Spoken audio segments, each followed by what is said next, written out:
이 소요 사태 같은 것이 한번 나면은 걷잡을 수 없이 빨리 이렇게 확산되는 경향이 있습니다. 그게 이제 루마니아의 케이스예요. 루마니아. 자, 그럼 김정일 정권 북한의 변화가 어떤 모델로 갈 것이냐? 예를 들면 중국식 모델로 갈 것이냐? 중국식 모델은 뭡니까? 모든 또이가 죽기를 기다렸다가 등소평이가 등장을 해가지고 개혁 개방 쪽으로 끌고 갔습니다. 그건 시간이 김정일 죽기까지 기다려야 되니까 시간이 꽤 앞으로도 많이 있어야 될 것입니다. 아니면은 유럽식으로 갈 것이냐, 동구, 폴란드, 헝가리식으로 갈 거냐. 폴란드, 헝가리, 체코 요 세 나라가 동유럽에서 지금도 제일 잘 나갑니다. 그리고 과거의 문화, 역사적인 배경이 아주 괜찮은 나라죠. 또 민주주의도 경험을 했습니다. 이 나라에서는 어떤 변화가 있었느냐. 내부에서, 공산당 내부입니다. 공산당 내부에서 개혁파들이 있었고 그 개혁파들이 여러 번 활동을 했어요. 또 주민들이, 학생들이 반공 시위를 여러 번 했어요. 노동자들이 심지어 노조까지 별도로 만들어가지고 정권에 저항을 했어요. 그 안에서 공산 지배체제 안에서도 내부에서의 개혁 노력이 끊이지 않았습니다. 헝가리는 1956년에 헝가리 혁명이 일어났습니다. 그래서 일시적으로 공산당 정권을 몰아내버렸습니다. 일시적으로 민주정부가 들어섰습니다. 부다페스트에. 그러다가 소련군이 들어오면서 진압을 당했습니다. 그러나 그 뒤에 소련이 보니까 진압하는 과정에서 너무 많이 죽이고 해놓으니까, 그러니까 아까 말씀드렸던 대로 사람이 죽는다는 게 얼마나 큰 변화를 가져오느냐, 여기도 적용이 되는데, 헝가리 사람들이, 헝가리 공산당이 사실은 독자 노선을 끊기 시작했어요. 그래서 시장 개방 정책을 쓰고 자본주의 정책을 상당히 많이 쓰는 바람에 헝가리가 그 뒤에 동구 공산국가 중에서 가장 잘 사는 나라가 됐습니다. 폴란드는 한 세 차례 소요 사태가 있었어요. 1956년, 1970년, 1980년. 1980년은 여러분 기억하실 겁니다. 바웬사의 자유노조, 그단스크 조선소에서 있었던 자유노조의 활동이죠. 이 세 차례 있으면서 이 소요 사태 때마다 다 그 권력자가 다 바뀌어버렸습니다. 그리고 소요 사태가 있었는 원인이 공통점이 하나 있어요. 물가고입니다. 물가고. 갑자기 물가 인상을 하니까 노동자들이 화가 나가지고 집단 행동을 하고, 처음에는 군대를 동원했다가 나중에는 이러다가는 전국적으로 확산되겠다 해서 양보를 합니다.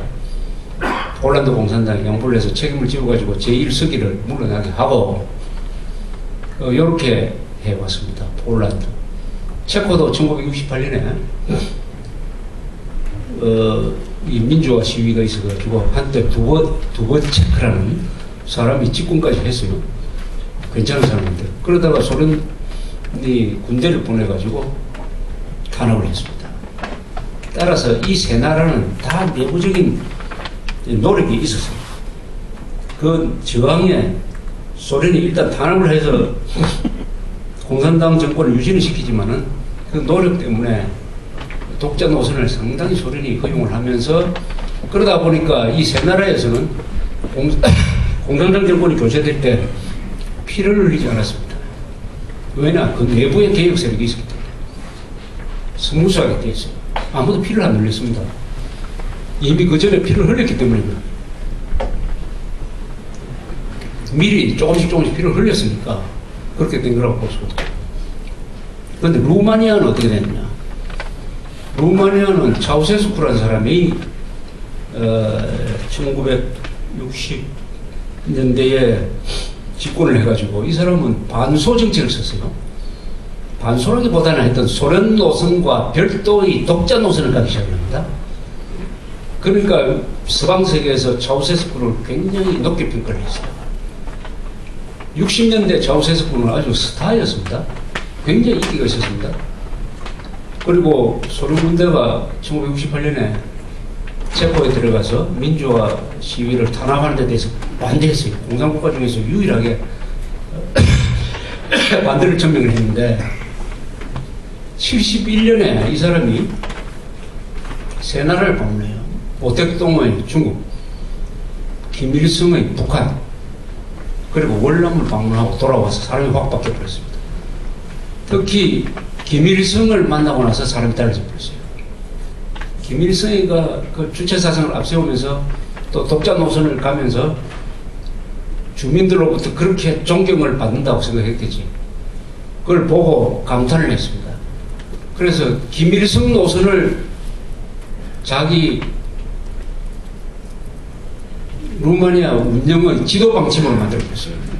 그래서 주체사상 관련 책을 많이 번역해서 막 뿌리고 주체란 말도 그냥 쓰기 시작했습니다.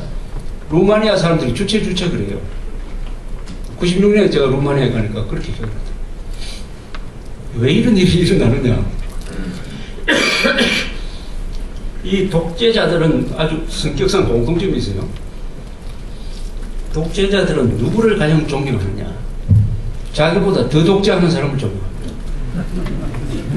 독재자의 행동 기준은 뭔지 아십니까? 누가 지 마음대로 하느냐, 누가 절대 권력을 휘두르냐 하는 게 그 인간을 평가하는 기준이에요.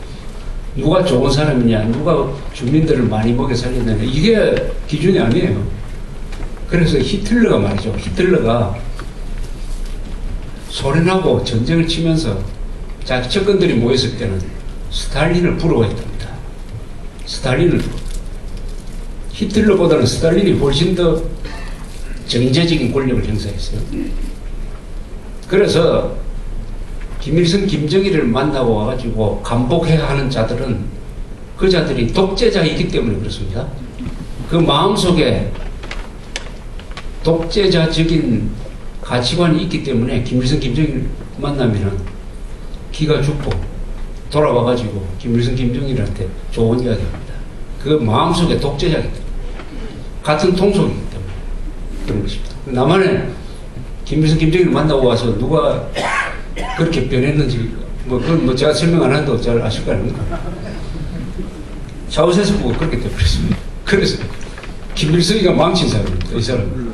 차우세스부가. 그래서 71년부터는 어떤 식으로 하느냐. 완전히 전체주의 체제로 가요. 전체주의는 뭐냐.